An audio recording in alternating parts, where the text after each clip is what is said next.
Assalamualaikum warahmatullahi wabarakatuh. Bertemu lagi dengan saya Lela Kamelia Cynthia dalam video pembelajaran ekonomi. Kali ini kita akan membahas materi ekonomi mengenai masalah pengangguran. Sejak lama pemerintah kita dihadapkan pada permasalahan yang sangat serius dalam bidang ketenagakerjaan, yaitu masalah pengangguran. Bahkan di kawasan Asia, Indonesia merupakan salah satu negara dengan jumlah penganggur yang sangat besar.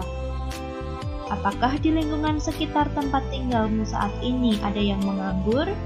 Untuk dapat menjawabnya, maka terlebih dulu kita harus tahu apa itu pengertian dari pengangguran. Nah, pengertian dari pengangguran yaitu penduduk yang tidak bekerja tetapi sedang mencari pekerjaan atau mempersiapkan suatu usaha baru, atau penduduk yang tidak mencari pekerjaan karena merasa tidak mungkin mendapatkan pekerjaan, atau penduduk yang tidak mencari pekerjaan karena sudah diterima bekerja atau mempunyai pekerjaan tetapi belum mulai bekerja.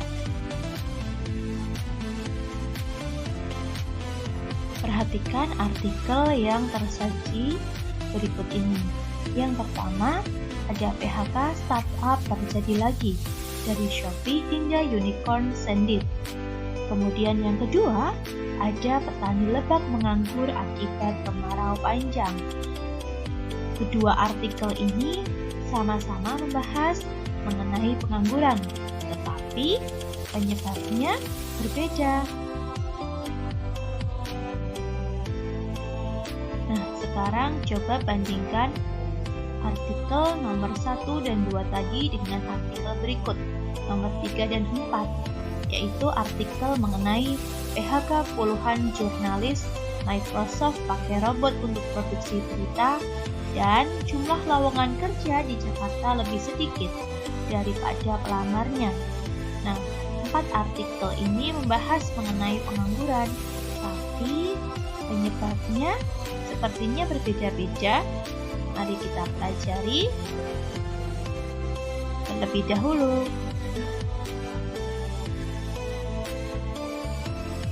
Jenis-jenis pengangguran berdasarkan cirinya. Yang pertama, pengangguran terbuka. Pengangguran terbuka atau open unemployment meliputi seluruh angkatan kerja yang mencari pekerjaan, baik yang mencari pekerjaan pertama kali maupun yang pernah bekerja sebelumnya. Pengangguran terbuka biasanya terjadi pada generasi muda yang baru menyelesaikan pendidikan menengah dan tinggi. Ada kecenderungan mereka yang baru menyelesaikan pendidikan berusaha mencari pekerjaan yang sesuai dengan keinginan. Mereka biasanya bekerja di sektor-sektor modern. Untuk mendapatkan pekerjaan yang diinginkan, mereka bersedia menunggu beberapa waktu atau bahkan mencarinya di kota atau daerah lain yang sektor modernnya telah berkembang. Inilah yang menyebabkan pada negara yang sedang berkembang umumnya, angka pengangguran terbuka di daerah perkotaan lebih besar daripada di daerah pedesaan. Tingkat pengangguran terbuka di perkotaan 3 kali lebih tinggi dibandingkan di pedesaan. Hal ini karena terbatasnya kesempatan kerja yang tersedia di perkotaan, sehingga terjadi persaingan yang ketat dalam memperebutkan lapangan kerja. Selain itu, di Indonesia fenomena pengangguran terbuka ini juga diakibatkan terdapat perbedaan struktur ekonomi antara kawasan barat Indonesia dan kawasan timur Indonesia. Struktur ekonomi kawasan barat Indonesia lebih modern dibandingkan dengan kawasan timur Indonesia, sehingga angka pengangguran terbuka di kawasan barat Indonesia lebih tinggi jika dibandingkan dengan kawasan timur Indonesia. Yang kedua, ada penganggur terselubung atau underemployment.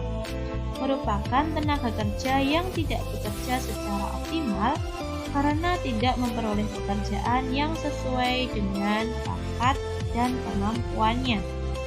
Yang ketiga, pengangguran musiman.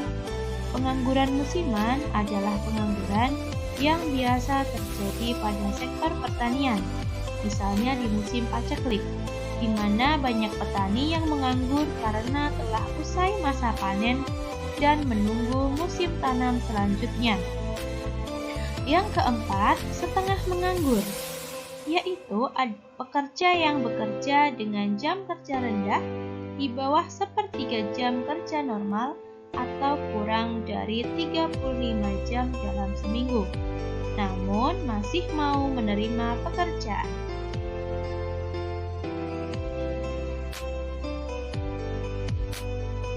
Kemudian, jenis-jenis pengangguran berdasarkan penyebabnya. Yang pertama, pengangguran struktural. Pengangguran struktural yaitu pengangguran yang terjadi karena terdapat perubahan struktur kehidupan masyarakat, misalnya dari agraris menjadi industri. Oleh sebab itu, banyak tenaga kerja yang tidak memenuhi kriteria yang disyaratkan perusahaan. Yang kedua, pengangguran friksional adalah pengangguran yang terjadi karena penawaran tenaga kerja lebih banyak daripada permintaan tenaga kerja, atau tenaga kerja yang sudah bekerja tetapi menginginkan pindah pekerjaan lain sehingga belum mendapatkan tempat pekerjaan yang baru. Kelebihan tersebut menimbulkan adanya pengangguran. Yang ketiga, pengangguran siklikal atau konjungtur. Pengangguran yang berkaitan dengan turunnya kegiatan perekonomian suatu negara. Pada masa resesi, tingkat pengangguran siklis akan semakin meningkat karena dua faktor berikut. Yang pertama, jumlah orang yang kehilangan pekerjaan terus meningkat.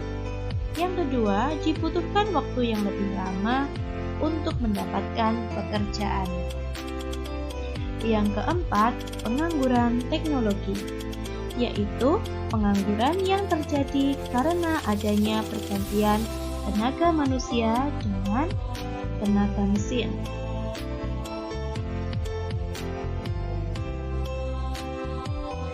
Dampak pengangguran dilihat dari segi ekonomi, dampaknya yaitu menurunkan pendapatan nasional dan pendapatan per kapita karena berkurangnya penerimaan negara akibat rendahnya penghasilan.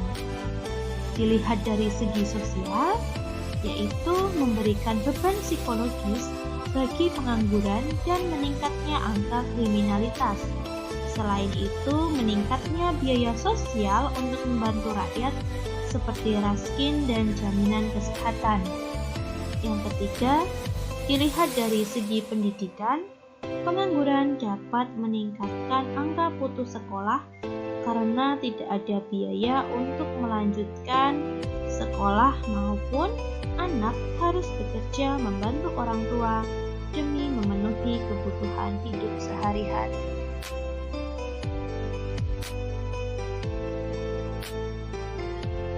Upaya-upaya yang dapat dilakukan pemerintah dalam mengatasi pengangguran yaitu yang pertama, mewajibkan belajar 12 tahun, program padat karya, pelatihan kewirausahaan, program transmigrasi, kredit usaha rakyat, dan juga pemberdayaan masyarakat untuk meningkatkan ekonomi. Terima kasih sudah menyaksikan video pembelajaran mengenai masalah pengangguran. Sampai jumpa di video-video selanjutnya. Terima kasih. Assalamualaikum warahmatullahi wabarakatuh.